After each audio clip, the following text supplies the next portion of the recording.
안녕하십니까. 매일 3분만 투자하면 투자 철학이 완성된다. 주린이 필독 주식 보는 법에 대해서 설명드리도록 하겠습니다. 초보자일수록 시간에 투자해라. 시간에 투자라는 말은 재무적 자산 가치에 따른 주가의 위치를 분석하여 투자를 하는 것을 말합니다. 본연의 자산 가치만큼 부각받을 때까지 기다리는 투자이기 때문에 시간을 정해놓고 투자하면 상당히 어렵겠죠. 다른 말로 따지면 시간에 투자하라는 말은 기간을 정해놓고 투자하지 말아라 라는 이야기와 같습니다. 대다수 초보 투자자들은 차트 분석에 집중을 합니다. 여기에 해답이 있는 줄 알고 이 차트 분석에 집중하여 단기 수익을 창출하려는 욕구가 상당히 많은데요. 보통 이 대다수 투자자들이 상승장에서 차트 분석을 통한 단기 투자에 집중을 하면서 긍정적인 결과를 얻고, 하락장에 이 차트 분석을 통한 기술적 대응에서 상당히 많이 실패를 하게 됩니다. 대다수 상승장에는 이런 기술적 차트 분석이 상당히 잘 맞습니다. 하지만 하락장에서는 이 기술적 차트 분석이 맞지 않기 때문에 여기서 원금까지도 손실이 나는 경우가 상당히 많은데요. 또 이 투자를 할 때 수익을 내는 그런 기간보다 손실이 나는 기간이 상당히 빠르기 때문에 우리는 항시 실패를 최소화하는 것에 집중을 해야 됩니다. 하지만 이런 재무적 자산 가치에 따른 주가 위치를 분석해서 투자를 할 경우 하락장에 좀 손실권으로 들어가더라도 무슨 걸 할 수 있어? 어떤 걸 할 수 있어요? 버틸 수 있는 여건이 됩니다. 왜냐하면 자산 가치 대비 주가의 위치를 분석해서 들어갔기 때문에 이 주식이 고평가가 아닌 것을 확실히 인지하고 투자를 했기 때문에 하락장이 와서 추가적인 주가의 하락이 일어나더라도 버틸 수 있는 여력이 되는 것이죠. 그래서 최소한 3년 이상 쓸 일이 없는 자금으로만 투자를 하는 것이 좋습니다. 일정 기간을 정하여 투자하지 말고 그 기간 안에 시장이 매번 좋은 결과를 주지 않기 때문인 것을 다시 한번 명심하고 투자에 임하시면 좋을 것 같습니다. 저평가는 상대성과 보편성에서 나옵니다. 저는 과거 금융위기 시절 IMF 또 서브프라임 모기지 또는 현재 코로나로 인한 지난 2020년 3월 급락장까지 자본 총계 대비 시가총액의 위치를 매번 보고 있습니다. 수익이 잘 나는 회사들도, 영업이익이 잘 나고 있는 회사들도 자본 총계 대비 시가총액이, 즉 자본 총계가 1000억이라면 시가총액이 500억에서 많게는 300억까지 하락하는 300억까지 하락하는 그런 상황이 발생이 된다는 얘기죠. 자, 이렇게 구간까지 내려온 극단적 과거 사례를 바탕으로 저평가 유무를 판단을 합니다. 흑자와 적자 유무를 또 판단을 하겠죠. 왜냐하면 지속적인 흑자를 내줘야 이런 재무적인 문제로 인한 상장 폐지 영향 또는 이런 극단적 대규모 유상증자와 전환사채 발행 또는 이런 CEO들의 횡령이나 분식회계 이런 것들을 어느 정도 방지할 수 있기 때문입니다. 그래서 이런 흑자, 적자 유무를 꼭 판단을 하고, 만약에 흑자를 내고 있다면 매출, 영업이익, 당기순이익, 자본총계 이런 것들을 전반적으로 분석해서 지속 성장성을 판단을 합니다. 그 다음에 이슈화가 있는지까지 어느 정도 판단을 한다면 투자의 가치가 어느 정도 나오게 되겠죠. 종목의 주가 위치를 상대적으로 저는 이제 이렇게 현재 상황에서는 평가하지만 이것은 시장의 상황에 따라서 달라질 수 있는 여지가 존재하기 때문에 항시 여러분들이 시장을 좀 같이 보면서 시장의 위치를 좀 보면서 평가하는 것이 좋아 보입니다.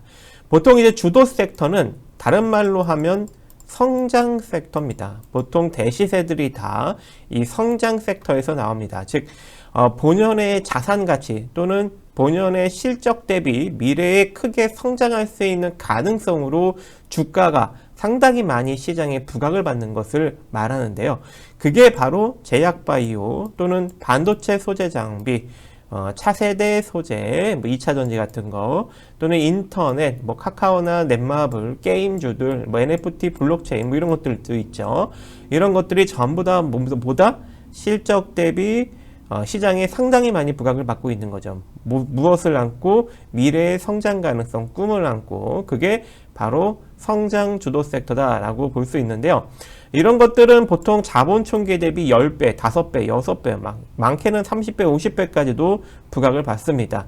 그래서 자본 총계 대비 시가총액 부각도, 보통 평균 부각도보다 실적이 상당히 양호한데도 50% 이하라면 저평가다라고 판단이 됩니다. 한마디로 평균 부각도가 어느 정도인지 여러분들이 시장에서 파악을 해야 되겠죠.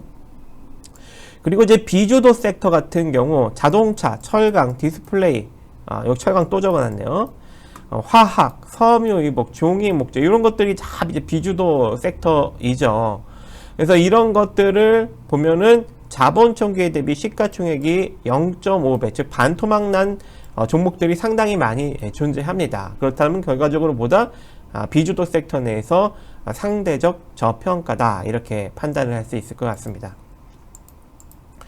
또 종목 위치에 따른 투자 접근법, 상대적으로 저평가 상태에 놓여져 있는 종목이라면, 상대적 저평가라는 건 결과적으로 성장 주도 섹터에서 상대적으로 낮게 형성되어 있는, 주가가 상대적으로 낮게 형성되어 있는 것을 상대적 저평가라고 볼 수가 있는 것이죠.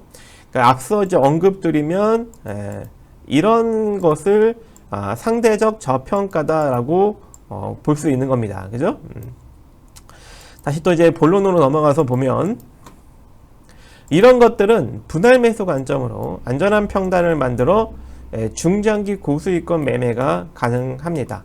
보통 이제 성장주들 따라가시는 분들이 이제 이렇게 매매를 하는데, 저는 개인적으로 손이 잘 안 나가는 게 상대적 저평가 상태에 놓여져 있는 성장주도고요.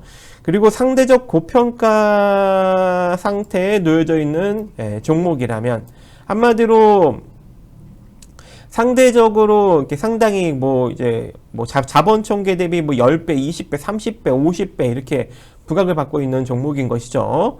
이 철저한 기술적 관점으로 통해 이제 매수가 기준의 진입가 청산 매매를 진행을 합니다. 절대 손실권을 방치하지 않는 것이 핵심 포인트다 이렇게 볼 수 있을 것 같습니다.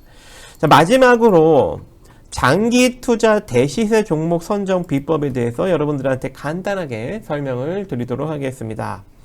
자본 총계 대비 시가총액이 낮은 종목을 일단은 선점을 합니다. 그 다음에 흑자가 나고 있는지를 판단을 하고 매집력 유무를 따지는데, 이제 이것은 차트상 매집력도 있고요. 또는 여러분들이 좋아하는 외인 기관의 매집력도 있습니다.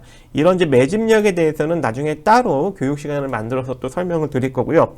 어쨌든 이제 매집력이 있다면, 거기다가 이슈화까지 있다면 1년 이내에 시세가 크게 나올 수 있는 가능성 존재하고, 매집력까지 있고 흑자 내고 저평가인데 이슈화가 보이지 않아, 그렇다는 건 한 2년 정도는 가지고 가야 본격적으로 시세가 나올 수 있는 가능성 존재한다 이렇게 판단이 됩니다.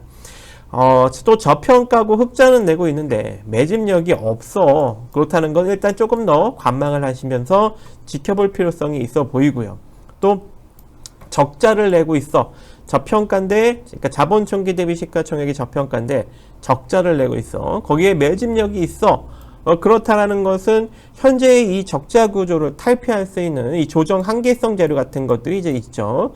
뭐 대규모 전환사채, 시비 발행가 또는 유상증자 이런 것들이 있습니다.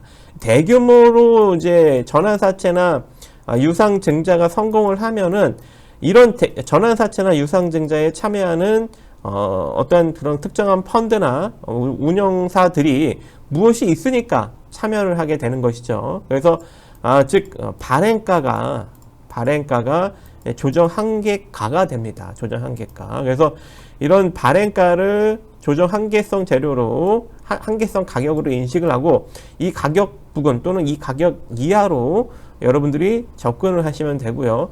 그리고 이슈화가 만약에 있다면 1년 이내에 마찬가지로 상승력이 나타날 수 있는 여지가 존재하고 이슈화가 안 보인다면 조금 더 길게 늘어지는 2년 이내에 한번 보시면 좋을 것 같습니다.